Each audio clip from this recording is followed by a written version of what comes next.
From the costumes to the candy, we're talking about how you can help your kids have a safe and fun Halloween in today's Health Smart. And joining us now is Dr. Rishma Chan, pediatrician with Dignity Health, Northridge Hospital. Good to see you. Hello. Yeah, happy Halloween. Happy Halloween to you folks. So a lot of families getting their kids ready to hit the streets, so we're going to do some tip talking, Yes. as we say. Let's talk about prior to hitting the street. What are some things that we can do? So Halloween could be a very scary time of the year, but it doesn't have to be. I'm going to talk to you guys about safety tips beforehand and while you're trick-or-treating.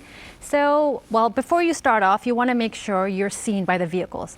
Halloween, you're twice as likely to be hit by a car than any other time of the year, any other day of the year, excuse me.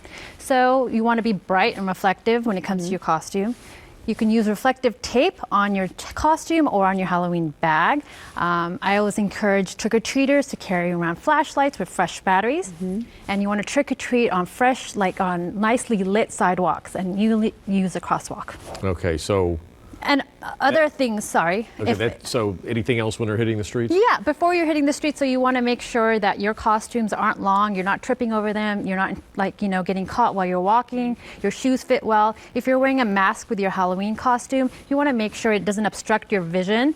And also try to stay away from those decorative Halloween lenses. They contain harmful chemicals. Yep. Yeah. And what about when you're out on the street? I know candles are sometimes a concern. Yeah, absolutely. So, before make sure your costume is fire retardant. And for chance, if it's not, avoid any sort of open flame. If you see a pumpkin out on a porch, try to avoid it as much as possible. Okay, so when the kids get home, they got a bag full of candy. Yeah. So what do you do with that?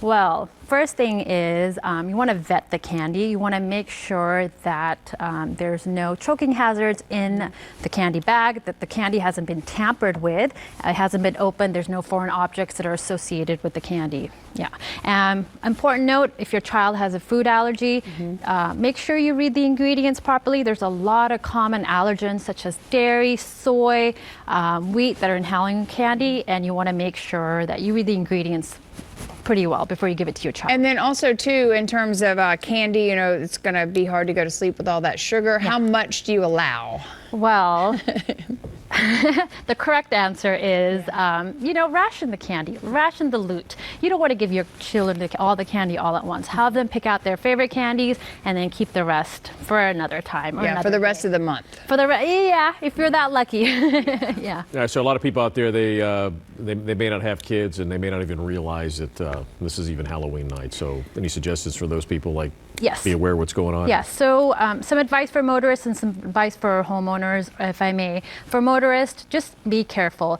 There's going to be a lot of pedestrians out on the street today. You might not get distracted looking at their costumes. Just be careful. Obey all traffic signals. Watch out for those pedestrians, those trick-or-treaters, and just be careful while you're out there. What about the homeowners? Yeah, so for homeowners, or if you're expecting trick-or-treaters at your house, make sure that you've cleared all debris from your home, in front of your home, such as bikes, toys, garden hoses. Change those bulbs in your lighting. Make sure your porch is nicely lit. And if you have a pet, be careful. They also get frightened by hearing all the pedestrians out in the street. So you want to make sure they don't bite a child or chase after them. Yeah, they don't like monsters. Yeah, and the doorbell ringing frequently and all those things are scary for pets. We forget that. Well, thank you so much for coming in and giving us so much advice. Pleasure. It's a fun night. Just have to be a little bit careful. Thank you, Dr. Chan. My pleasure. Appreciate it. My pleasure.